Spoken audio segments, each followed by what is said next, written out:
અમદાવાદમાં યોજાયેલ રાજ્ય કક્ષાના તાઇક્વોન્ડો ચેમ્પિયનશિપ સ્પર્ધામાં અંકલેશ્વરની 8 સ્પર્ધકો પૈકી 3 સ્પર્ધકે ગોલ્ડ મેડલ, 3 સિલ્વર મેડલ અને 1 બ્રોન્ઝ મેડલ મેળવી ભરૂચ જિલ્લાનું નામ રાજ્ય કક્ષાએ ગૌરવવંતું કર્યું છે. અમદાવાદમાં યોજાયેલ રાજ્ય કક્ષાના તાઇક્વોન્ડો ચેમ્પિયનશિપ સ્પર્ધામાં અંકલેશ્વરની 8 સ્પર્ધકો પૈકી 3 સ્પર્ધકે ગોલ્ડ મેડલ, 3 સિલ્વર મેડલ અને 1 બ્રોન્ઝ મેડલ મેળવી ભરૂચ જિલ્લાનું નામ રોશન કર્યું છે.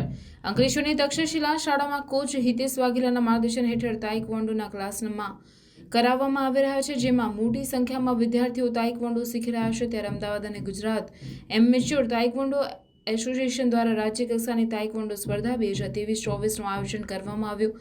આ સ્પર્ધામાં સમગ્ર રાજ્યમાંથી મોટી સંખ્યામાં સ્પર્ધકોએ ઉત્સાહપૂર્વક ભાગ લીધો. આ સ્પર્ધામાં અંકલેશ્વરના 8 સ્પર્ધકોએ કોચ હિતેશ વાઘેલાના માર્ગદર્શન હેઠળ ભાગ લીધો હતો. આ સ્પર્ધામાં દ્રષ્ટિ યાદવ, ભાર્ગવી પટેલ, પિયુષ કુમાવત ઉત્કર્ષ પ્રદર્શન કરીને ગોલ્ડ મેડલ મેળવ્યો હતો, જ્યારે શ્રેયા યાદવ, મયંક પટેલ, યાસીન ખલીફાએ સિલ્વર મેડલ પ્રાપ્ત કર્યો, જ્યારે સાર્થક તિવારીએ બ્રોન્ઝ મેડલ પ્રાપ્ત કર્યો હતો, તેમજ મિહિર પટેલે પણ સ્પર્ધામાં ભાગ લીધો હતો. આમ 3 વિદ્યાર્થીઓને સુવર્ણ ચંદ્રક, 3 વિદ્યાર્થીઓને સિલ્વર મેડલ અને 1 વિદ્યાર્થીને 1 બ્રોન્ઝ પ્રાપ્ત કરી ભરૂચ અને અંકલેશ્વર શહેરનું નામ રાજ્ય કક્ષાએ અંકિત કર્યું.